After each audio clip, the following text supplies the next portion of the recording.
사랑하는 형제자매 여러분, 오늘은 교회력 종료 주일입니다. 사랑의 하나님께서 우리 죄를 용서하시고 우리를 하나님 나라의 백성으로 부르시기 위하여 그분의 아드님을 이 세상에 보내셨습니다. 온디 우리가 받아야 할 고통을 대신 지신 주님의 십자가의 순환을 묵상하는 고난주간이 시작됩니다. 우리를 예배자로 부르신 주님 앞에 이제 우리의 마음과 뜻을 다하여 영과 진리로 주님의 이름을 찬양하며 예배합시다. 아멘. 아멘. 호산나 호산나 다 노래 부른다. 수많은 아이들이 즐거운 노래로 그 품에 안으시고 복 주신 주님께 온 몸과 마음 들여 주 찬양합니다.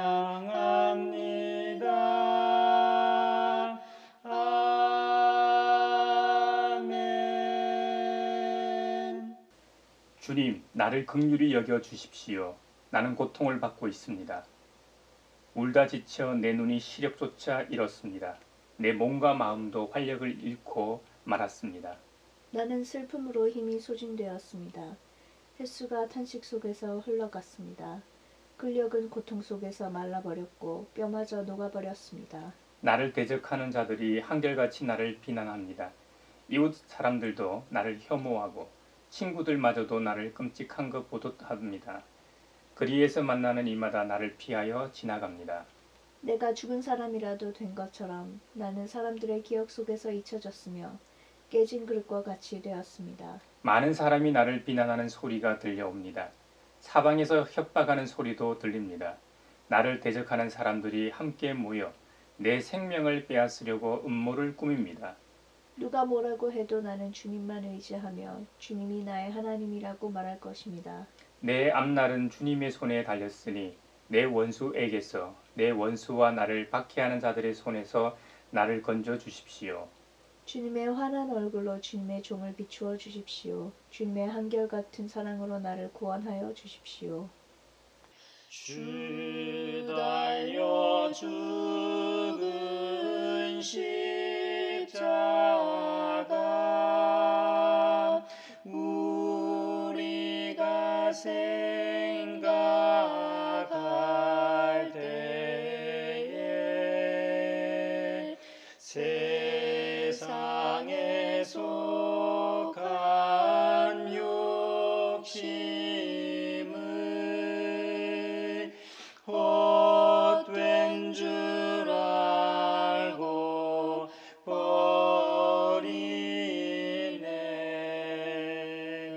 아멘.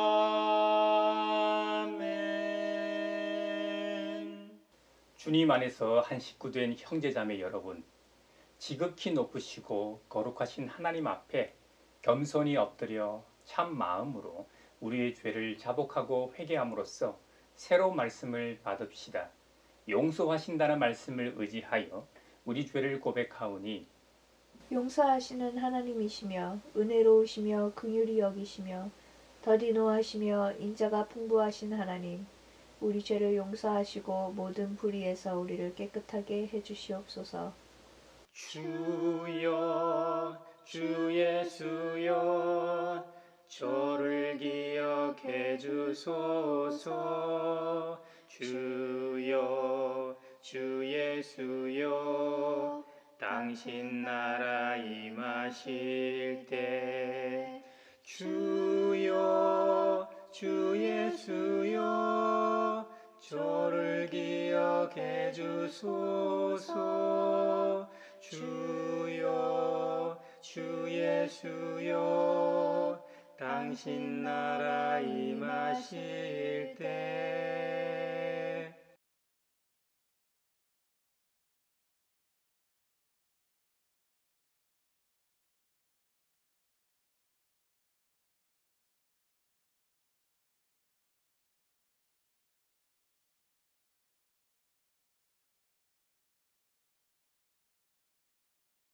주님의 말씀이 여기 있습니다. 우리 중 누가 정죄의 자리에 설 수 있습니까? 오직 그리스도, 우리를 위해 죽으시고 다시 살아나신 주님뿐이십니다. 그 주님께서 이렇게 말씀하셨습니다.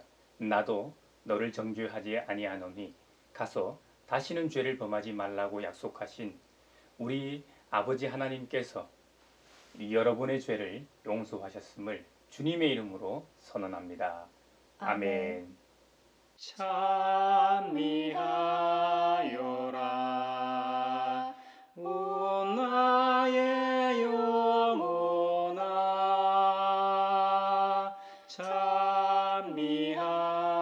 찬미하여라 거룩한 주 이름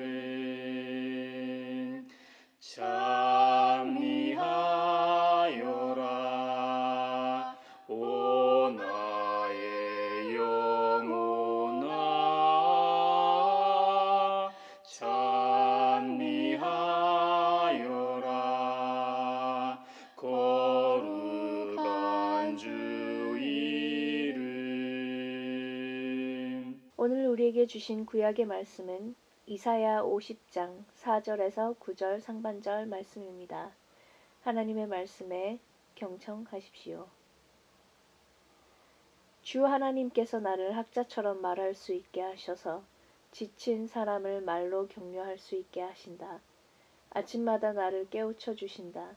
내 귀를 깨우치시어 학자처럼 알아듣게 하신다. 주 하나님께서 내 귀를 열어주셨으므로 나는 주님께 거역하지도 않았고 등을 돌리지도 않았다. 나는 나를 때리는 자들에게 등을 맡겼고 내 수염을 뽑는 자들에게 뺨을 맡겼다. 내게 침을 뱉고 나를 모욕하여도 내가 그것을 피하려고 얼굴을 가리지도 않았다. 주 하나님께서 나를 도우시니 그들이 나를 모욕하여도 마음 상하지 않았고 오히려 내가 각오하고 모든 어려움을 견디어냈다. 내가 부끄러움을 당하지 않겠다는 것을 내가 아는 까닭은 나를 의롭다 하신 분이 가까이에 계시기 때문이다. 누가 감히 나와 다투겠는가? 함께 법정에 나서 보자. 나를 고소할 자가 누구냐? 나를 고발할 자가 있으면 하게 하여라. 주 하나님께서 나를 도와주실 것이니 그 누가 나에게 죄가 있다 하겠느냐? 아름답고 귀한 말씀 생명샘이로다 아름답고 귀한 말씀 생명샘이로다. 오늘 우리에게 주신 서신의 말씀은 빌립보서 2장 5절에서 11절입니다. 하나님의 말씀을 경청하십시오. 여러분 안에 이 마음을 품으십시오. 그것은 곧 그리스도 예수의 마음이기도 합니다. 그는 하나님의 모습을 지니셨으나 하나님과 동등함을 당연하게 생각하지 않으시고 오히려 자기를 비워서 종의 모습을 취하시고 사람과 같이 되셨습니다. 그는 사람의 모양으로 나타나셔서 자기를 낮추시고 죽기까지 순종하셨으니 곧 십자가에 죽기까지 하셨습니다. 그러므로 하나님께서는 그를 지극히 높이시고 모든 이름 위에 뛰어난 이름을 그에게 주셨습니다. 그리하여 하늘과 땅 위와 땅 아래에 있는 모든 것들이 예수의 이름 앞에 무릎을 꿇고 모두가 예수 그리스도는 주님이시라고 고백하여 하나님 아버지께 영광을 돌리게 하셨습니다. 아름답고 귀한 말씀 생명샘이로다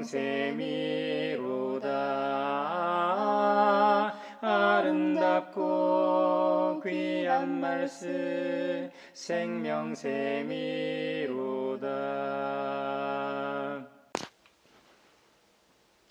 오늘 우리에게 주시는 복음의 말씀은 마가복음 14장 1절로 11절입니다.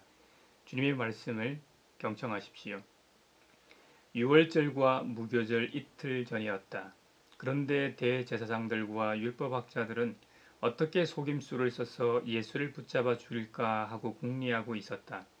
그런데 그들은 백성이 소동을 일으키면 안 되니 명절에는 하지 말자 하고 말하였다.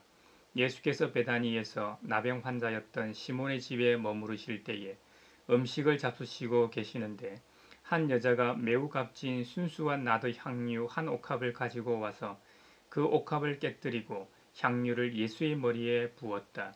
그런데 몇몇 사람이 화를 내면서 자기들끼리 말하였다. 어찌하여 향유를 이렇게 허비하는가? 이 향유는 300데나리온 이상에 팔아서 그 돈을 가난한 사람들에게 줄 수 있었겠다.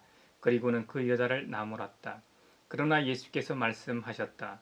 가만두어라. 왜 그를 괴롭히느냐? 그는 내게 아름다운 일을 했다. 가난한 사람들은 늘 너희와 함께 있으니 언제든지 너희가 하려고만 하면 그들을 도울 수 있다. 그러나 나는 언제나 너희와 함께 있는 것이 아니다. 이 여자는 자기가 할 수 있는 일을 하였다. 곧 내 몸에 향유를 부어서 내 장례를 위하여 할 일을 미리 한 셈이다. 내가 진정으로 너희에게 말한다. 온 세상 어디든지 복음이 전파되는 곳마다 이 여자가 한 일도 전해졌어 사람들이 이 여자를 기억하게 될 것이다. 12제자 가운데 하나인 가룟 유다가 대제사장들에게 예수를 넘겨줄 마음을 품고 그들을 찾아갔다.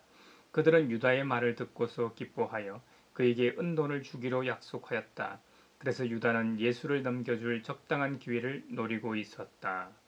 이것은 주님의 말씀입니다. 하나님 감사합니다. 아름답고 귀한 말씀 생명샘이로다. 아름답고 귀한 말씀 생명샘이로다. 소외된 이들을 위하여 기도합니다. 작년에 16명의 택배 노동자가 과로사로 숨졌고 올해 들어 벌써 4명이 숨지고 5명이 뇌출혈을 겪었습니다. 과도한 업무에 시달리며 택배 분류 작업까지 해야 하는 상황입니다. 거기에다 고용주가 산재보험 제외 신청서까지 쓰도록 강요해 보험 혜택도 받지 못합니다. 최소한 올해 7월부터는 산재보험이 의무적으로 적용되게 되었지만 그때까지도 얼마나 많은 사람들이 피해를 볼까요?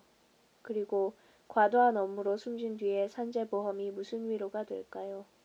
코로나 시대에 한국뿐만 아니라 전 세계적으로 물류택배 회사 수익은 급격히 늘었지만 매일 배달하는 수많은 노동자들은 그 수혜를 받기는커녕 불공정 속에서 생계를 꾸려나가고 있습니다. 택배 노동자들이 과도한 업무로 피해를 입지 않게 하시고 노동의 공정한 대가를 받게 하소서. 진리와 생명 되신 주, 이 몸을 바치옵니다.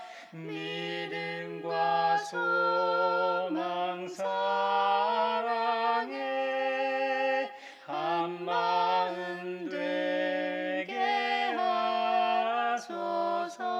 하소서. 사회를 위하여 기도합니다. 10수년 전 조선소 건립을 위한 수정만 매립지를 두고 찬성과 반대로 쪼개져 공동체가 파괴되었던 창원 마산 구산면 수정마을이 드디어 치유 회복을 위한 첫발을 내딛었다는 소식이 있습니다. 이들은 그 사건 이후로 길에서 마주쳐도 인사도 나누지 않았다고 할 정도로 심한 갈등을 겪고 있었습니다. 전국 곳곳에서 갈등을 겪고 있는 뉴타운 계획으로 빚은 갈등이라 더 씁쓸합니다. 창원 마산이 합쳐지기 전인 마산시와 STX와의 조선소 설립 약정으로 수정만을 매립하여 조선소와 뉴타운을 조성한다는 계획이었습니다. 하지만 STX가 어려움을 겪자 수정만 조선소 유치 포기를 선언하자 창원시도 수정 산업단지 폐지를 공식화하면서 현재 매립지는 비어있는 실정입니다. 이런 가운데 갈라진 마을 주민들의 공동체를 회복해야 한다는 목소리가 나오자 수정마을 공동체 회복추진위원회가 결성되어 주민 워크숍 등을 통해 회복 움직임을 보이고 있습니다. 그리고 김경수 도지사도 이 일에 적극적이라 상실과 상처만 남은 마을 공동체가 회복되는 계기가 되길 원합니다.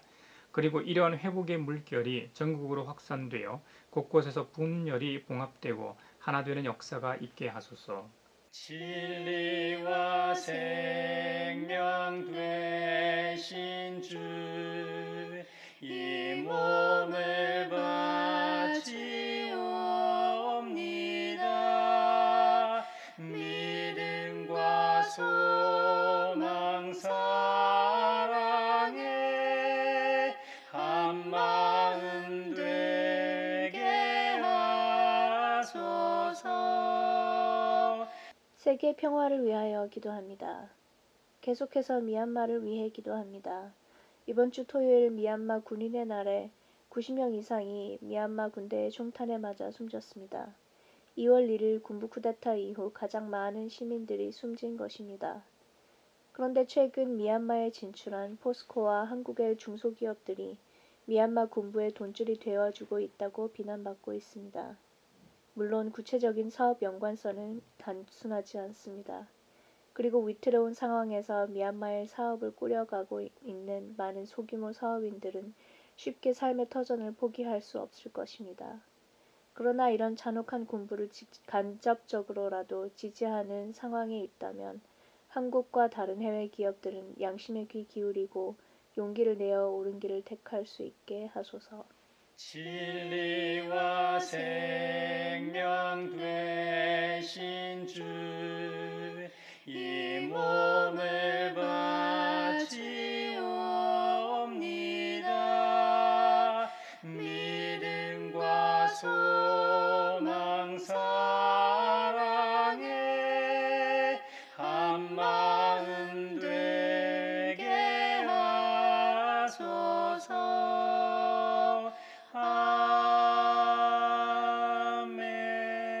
아멘. 이사야에는 하나님의 종의 노래가 4번 기록되어 있습니다. 42장의 첫 번째 여호와의 종의 노래가 나오고 두 번째가 49장의 이방에 비친 여호와의 종의 노래가 나옵니다. 그리고 세 번째가 50장 여호와의 종의 노래가 나오고 마지막 네 번째가 그 유명한 고난당하는 여호와의 종의 노래가 52, 53장에 기록되어 있습니다.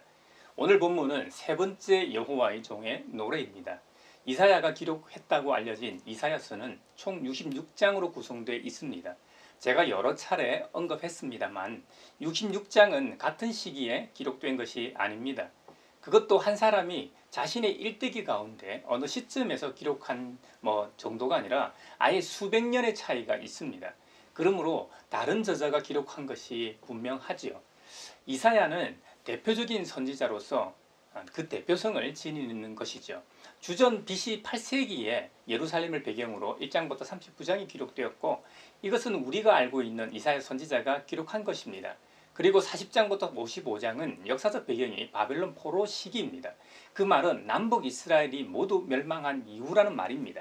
그러므로 주전 BC 586년 이후부터 바벨론 포로 70년간의 기록이니까 주전 BC 6세기경일 겁니다. 마지막으로 56장, 66장은 바벨론 포로기가 끝나고 고향으로 돌아온 이후를 배경으로 하고 있기 때문에 주전 5세기 정도일 겁니다. 주전 BC 6세기의 역사가 배경은 이 유대 역사가 요세푸스에 의하면 다리우스 1세와 에스의 남편이었던 크세스의 통치 때인 것으로 보입니다. 오늘 본문은 이사야에 기록되어 있는 하나님의 종의 노래 중 세 번째 종의 노래에 해당됩니다. 그 내용은 하나님을 신뢰하며 여러 고난 속에서도 묵묵히 하나님의 길을 걸어가는 종의 모습을 보여줍니다. 전능하신 하나님의 능력을 의지하지 않고 방황하는 이스라엘에게 종의 길을 따를 것을 권면하시는 것이죠. 선지자는 종이 하나님을 가르칠 때 주 하나님께서라고 표현합니다. 주님과 하나님을 함께 사용하므로 종이 하나님과 아주 친밀한 관계임을 보여줍니다. 앞으로 당할 환난 가운데서도 그가 어떻게 하나님을 향해 신실한 모습을 보일 수 있었는지를 보여주는 구절입니다. 이 본문에는 참으로 흥미로운 단어가 등장합니다. 4절에 보면 학자처럼이라는 단어입니다. 이 학자라는 단어는 히브리어로 림무딤이라고 합니다. 이 림무딤은 구약 성경에 6번 나오는데 이사야에 4번, 예레미야에 2번 기록되어 있습니다. 훈련하다라는 이 라마드에서 유래했습니다. 그 뜻은 어떤 것에 익숙한, 가르침을 받는 자, 가르치는 자 등의 의미입니다. 그러므로 신약시대에 살고 있는 우리로서는 제자라고 번역하면 아마 더 적합할 것 같습니다. 본문에서는 하나님의 종이 감당해야 할 것들을 보여주는데 말할 수 있는 이 혀와 들을 수 있는 귀입니다. 여기서 혀보다는 귀를 더 강조합니다. 히브리어에서 귀를 열다라는 표현은 하나님의 계시를 깨닫는 행위와 연관이 있었습니다. 이 하나님의 말씀을 듣는 것이 우선이라는 것이죠. 자신이 들은 말씀으로 백성에게 가르치는 자의 입장에서 하나님의 말씀을 선포하는 것입니다. 피곤하고 지친 사람에게 힘을 주는 메시지를 전달하라는 말입니다. 그리고 하나님을 향해서는 종의 입장에서 하나님이 알려주시는 말씀을 시편의 노래처럼 아침마다 듣고 깨닫는 일을 게으르지 않게 해야 한다는 것이죠. 이사야 50장에는 고난당하는 종의 모습이 또 기록되어 있습니다. 고난받고 모욕당하는 장면이 사실적으로 묘사되어 있는데요. 나의 원수들이 나의 등을 때리도록 등을 맡겼다는 겁니다. 내 수염을 뽑는 자들이 뽑을 수 있도록 맡겼다는 겁니다. 내게 침을 뱉고 나를 모욕하여도 내가 그 짓을 피하려고 얼굴을 돌리거나 가리지도 않았다는 겁니다. 그런데 중요한 것은 이러한 고난과 역경에도 도피하거나 굴복하지 않고 오히려 그 고난의 자리로 나아갔다는 것이죠. 그 이유가 7절 8절에 나옵니다.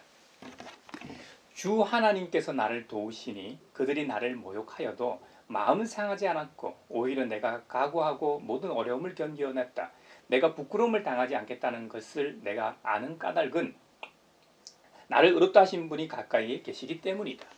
이사야 50장 7, 8절에 그 이유가 뭐라고 기록합니까? 하나님이 나를 도와주시고 나를 의롭다고 인정해 주시기 때문이라는 겁니다. 여러분, 우리가 무슨 일을 할 때 인정받으면 왜 힘이 나지 않습니까? 교회 일도 마찬가지 아닙니까? 목회자나 교인들로부터 칭송을 받으면 어떻습니까? 더 열심히 하게 되지 않습니까? 하물며 하나님으로부터 인정을 받았으니 어떻겠습니까? 그래서 법정에 서도 당당하다는 겁니다. 요즘 우리나라는 뭐 일반인도 법 관련해서 하도 많은 내용들이 기사화되고 보도되기 때문에 뭐 두렵기보다는 좀 더 친숙해지거나 좀 더 뭐 싫어하고 뭐 이렇잖아요. 이와 같이 그런 법정에서는 서도 나는 두렵지 않다는 겁니다. 나를 고소 고발해도 나는 무섭지 않다는 것이죠. 그 이유가 전능하신 하나님께서 나와 함께 하시기 때문에 든든하다는 겁니다. 종의 노래에서 종은 하나님께는 항상 복종하지만 그 외의 경우에는 어떤 순환에도 굴하지 않는 모습을 보여줍니다. 고난이 사라지게 진 게 아닙니다.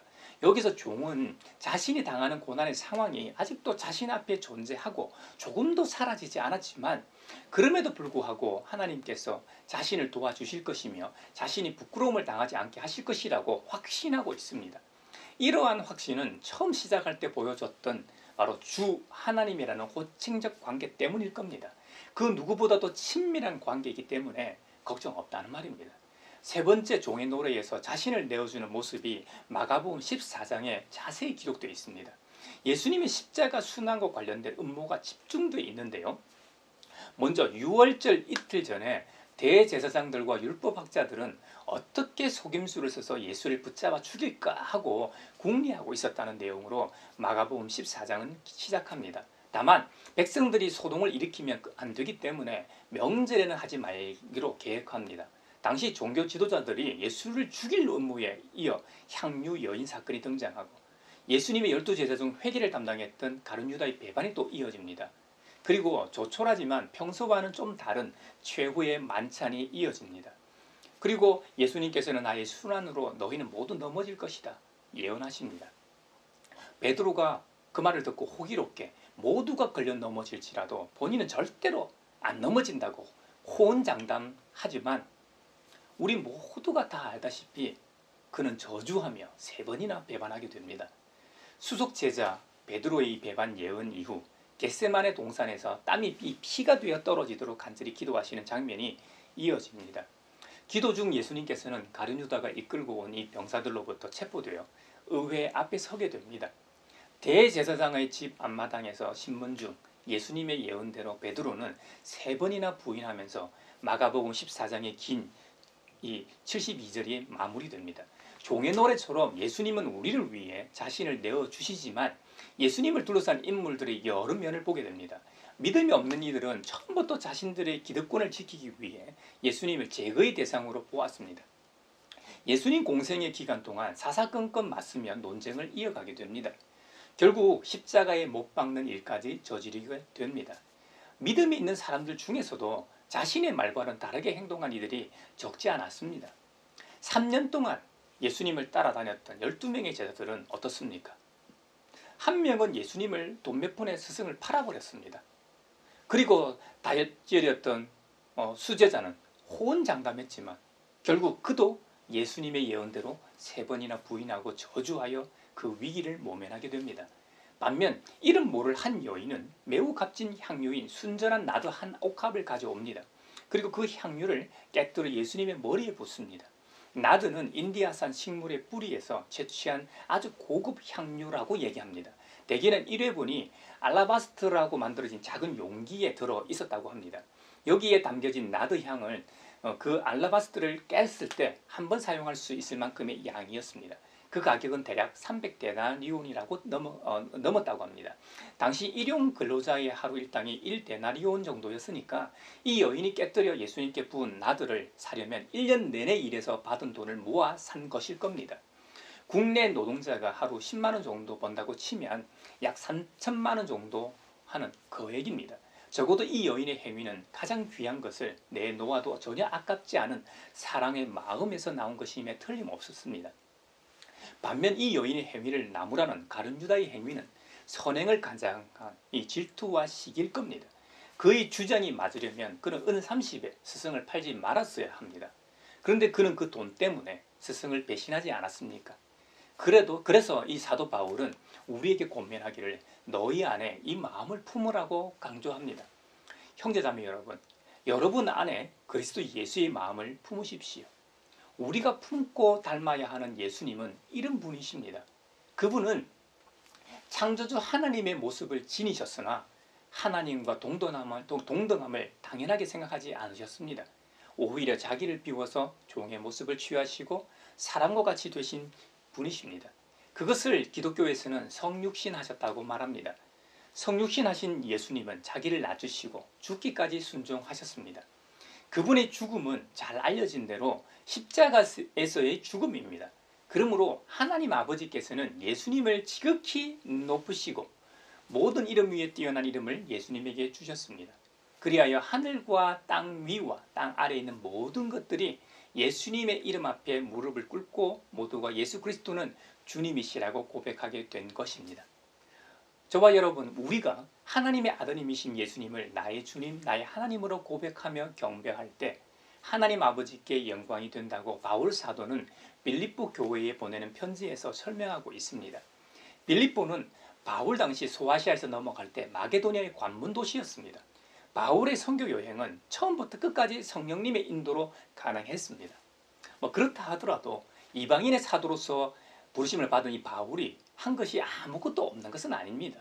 바울은 바울 나름대로 로마 시민권자여 확실히 있는 랍비로서 철저히 선교 여행을 준비한 사람이었습니다. 바울이 선교 중심지로 택한 장소는 대부분 오늘에 이르기까지 간선도로의 중심지든지 철도의 연결 지점이 되어 있다든지 이런 점은 주목할 만합니다.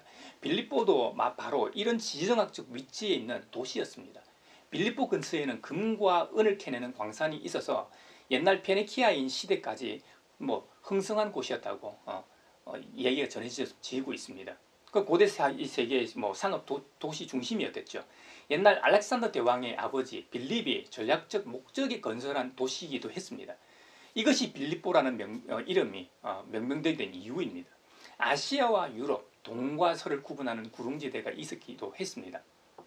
양대륙에서 통과해야 하는 관문이었다는 것이죠. 잘 알려진 대로 바울이 빌립보에 처음 온 곳은 2차 전도 여행 중이었습니다. 사도행전 16장에 보면 바울이 드로아에 있을 때에 밤에 환상을 보게 됩니다. 그 환상에서 마게도냐 사람 하나가 서서 바울에게 청하여 마게도나로 건너와서 우리를 도우라고 권면합니다. 이에 바울은 소아시아에 있는 알렉산드리아의 드로아에서 배를 타고 지금의 이 에게해를 건너 네아폴리에 상륙하고 거기서 빌립보로 입성하게 되었던 것이죠. 이방인의 이 사도로 부르심을 받은 이 사도 바울이 성령님의 도우심으로 3명의 중심 인물을 동역자로 만나게 됩니다. 자색 옥감 장수였던 두아디라 출신의 루디아라는 여자와 귀신 들려 점을 치는 점쟁이로서 어떤 주인에게 고용된 미친 소녀를 만납니다. 마지막으로 로마 감옥의 간수를 만나게 되지요. 루디아는 아시아인으로서 루디아 지방의 부인이라 불릴 만큼 꽤 영향이 있는 인물이었던 것 같습니다. 고대 세계에서 가장 비싼 물건 중 하나였던 이 자색 옷감을 취급했다는 것은 상인 귀족이었음을 보여줍니다. 옛날 상인 귀족들은 각 나라의 귀족이나 왕족까지도 직접적으로 거래했던 유력한 인물이었습니다. 노예 소녀는 나면서 헬라인이었지만 법률적으로 볼 때 조금 더 사람이 아니라 주인의 취급 물건에 지나지 않는 존재였습니다.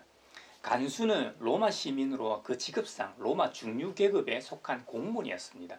이 세 사람은 사회의 상류층, 중류층, 하류층의 모든 계급을 대표한다고 할 수 있습니다. 흥미롭게도 로마 제국에 속한 이 여러 분류의 사람이 그리스도 교회에 모였다는 것이죠. 우리 예수님께서 인류에게 가져다 주신 이 신앙은 세상의 모든 굴레와 장벽을 허무는 열쇠와도 같았습니다. 이사야 선지자가 선포했던 진정한 자유가 무엇인지 목도하게 하셨습니다. 이사야 61장 1절에서 3절에 보면 주님께서 나에게 기름을 부으시니 주 하나님의 영이 나에게 임하셨다. 주님께서 나를 보내셔서 가난한 사람들에게 기쁜 소식을 전하고 상한 마음을 싸매어주고 포로에게 자유를 선포하고 갇힌 사람에게 석방을 선언하고 주님의 은혜의 해와 우리 하나님의 보복의 날을 선언하고 모든 슬퍼하는 사람들을 위로하게 하셨다. 시온에서 슬퍼하는 사람들에게 제 대신에 화관을 씌워주시며 슬픈 대신에 기쁨의 기름을 발라주시며 괴로운 마음 대신에 찬송이 마음에 가득 차게 하셨다. 그리할 사람들은 그들을 가리켜 의의 나무, 주님께서 스스로 영광을 나타내시려고 손수 심으신 나무라고 부른다. 아멘. 저와 여러분에게도 이사야 선지자가 선포했던 이런 자유가 있기를 바랍니다. 이미 그리스도 안으로 들어왔으니 이미 진정한 자유를 맛보았다고 할 수 있습니다. 그리고 그 자유를 누리며 살고 있습니다. 다만 바울이 당한 박해는 아닐지라도 저마다 여러 시련과 역경이 우리를 다시 얽어매려고 합니다. 그럴 때마다 우리도 다시 옛사람으로 회개하려고 하는 못된 습성이 있습니다. 이사야에 나오는 이 종의 노래 중 세 번째 종의 노래처럼 하나님께서 함께 하심을 잊지만 않는다면 우리 앞에 당한 시험들을 넉넉히 이겨낼 수 있을 겁니다. 바울은 옥중에서 빌립보에 있는 교회와 교우들에게 이 편지를 쓰고 있습니다. 비록 빌립보 교인들이 경험하고 있는 여러 시련들을 견디도록 격려하는 것이죠. 이 편지는 일치를 호소하고 있습니다. 예수님께서 자신을 버리는 겸손으로 우리를 하나 되게 하셨던 것처럼 빌립보 교회 안에 서로 다툼이 그치길 바랬던 것입니다. 거짓 교사들이 빌립보 교인들을 진리의 길에서 멀어지게 유혹했는데 그것 또한 교회의 일치로 이겨내길 호소하고 있는 것이죠. 오늘날 우리의 모습을 보면 빌립보 교회는 건전한 교회였는지도 모르겠습니다. 세상에 비춰진 이 한국 교회의 모습은 돈과 권력을 좋아하는 집단으로 비춰집니다. 좋은 위치는 다 교회가 자리하고 있다는 얘기를 많이 들었습니다.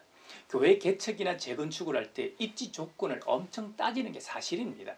물론 접근성이 좋으면 교인들이 편리하고 불신자들의 교회 접근성도 좋아지긴 할 겁니다. 그래도 교회는 교회의 위치보다 그 교회에 속한 교인들의 삶의 위치가 더 중요합니다. 비그리스도인들과의 접촉에서 얼마나 접근성이 좋으냐, 접촉했을 때 얼마나 그들에게 그리스도를 투영하고 있느냐가 중요할 겁니다. 이뿐입니까? 코로나의 종식은 아직도 먼 미래일처럼 보입니다. 코로나에 대처하는 한국 교회의 모습은 할 말이 없을 지경입니다.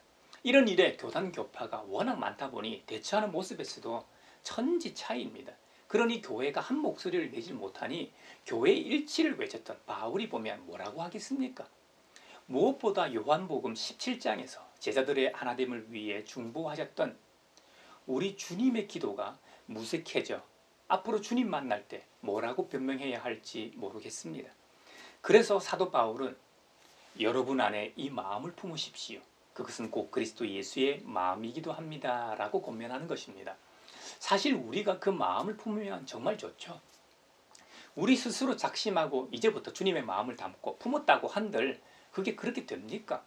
바울은 빌립보서 본문 이전인 1절에서 4절에서 그리스도의 복음에 합당한 삶을 제시하고 있습니다. 하나님의 백성으로서 살아가는 삶의 방식에 대해서 교훈합니다. 그리고 그 모델로 예수님을 제시하고 있는 것이죠.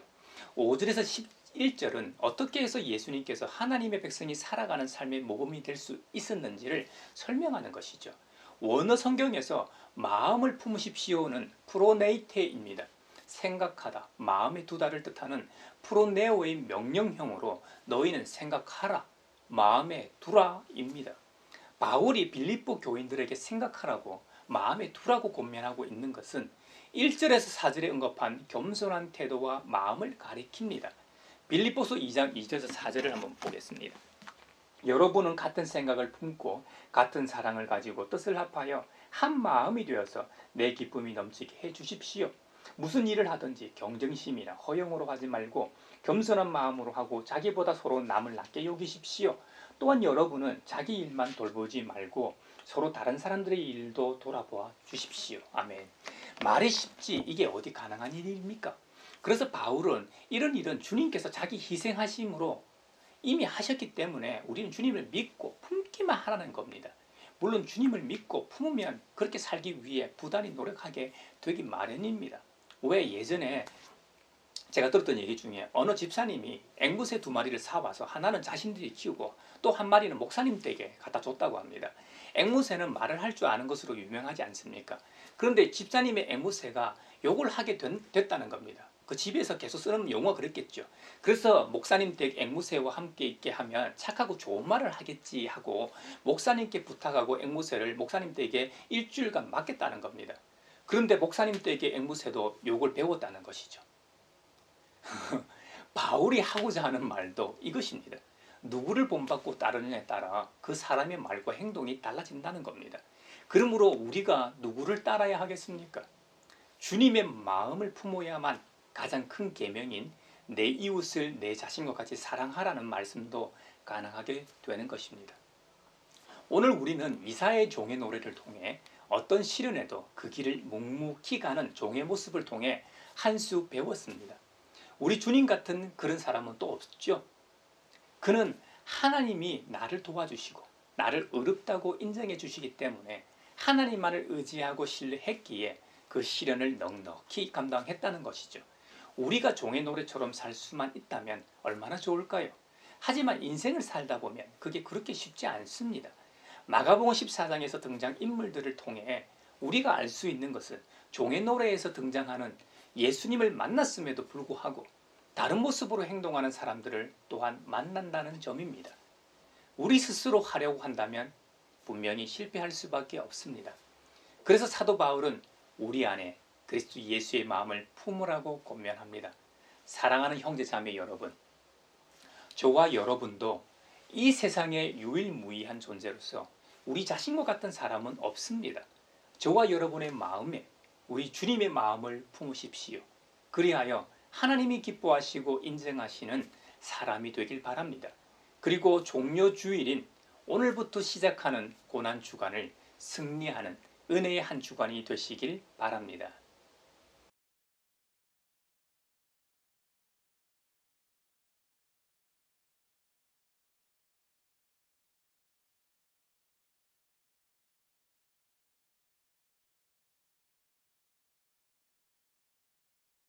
나의 하나님 받으소서. 주께 드리는 이 예물을 소리 높여 감사로 주께 드리네. 아멘. 여기에 모인 우리는 우리의 믿음의 역사와 사랑의 수고와 우리 구주 예수 그리스도에 대한 소망의 인내를 여기 연보에 담아 올려드립니다. 주님께서 말씀하신 대로 인색함으로나 억지로 하지 않고 새 언약이신 주님의 은혜에 감사하여 각각 그 마음에 정한 대로 즐거운 마음으로 바치오니 향기로운 예물이 되게 하소서. 은혜의 주님, 우리의 정성을 어여삐 여기시어 주님께서 베푸신 은혜에 비하면 보잘것없지만 말씀하신 대로 미리 구별하여 드리오니 기쁘게 받으시옵소서. 우리의 가진 것이 비록 적어도 바치는 기쁨은 더 커지고 버는 것이 적어도 나누는 즐거움은 더욱 넘쳐 우리 믿음의 소문이 각서에 퍼지게 하소서. 우리 주 예수 그리스도의 이름으로 감사하며 기도하옵나이다. 아멘.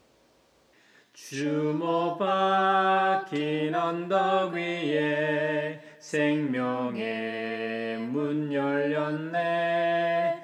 깊고 넓은 은혜의 새 강과 같이 흐르고 하나님의 자비하심 이 땅 위에 넘치네.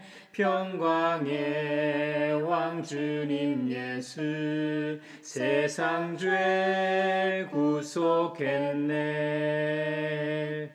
평화의 인사를 나누겠습니다. 주님의 평화를 빕니다. 주님의 평화가 여러분과 함께 하시길 기원합니다. 이제 축도하겠습니다. 하나님 나라의 백성으로 부르신 아버지 하나님께서 여러분에게 복의 복을 내려주셔서 언제 어디서나 여러분을 지키시기를 원하며 주님께서 그분의 인자한 얼굴을 여러분에게 비추사 필요에 따라 물질과 건강과 은혜 베푸시기를 원하며 주님께서 여러분에게 그리고 여러분의 가정과 하는 일과 자녀들에게 함께 하시길 원하며 그리고 주님의 몸된 하나의 거룩하고 보편적인 사도적인 모든 교회와 코로나 종식을 바라는 이 나라와 세계 그리고 종료 주일인 오늘부터 시작되는 고난주간 동안 평강 주시기를 성부와 성자와 성령의 이름으로 축원하옵나이다. 아멘.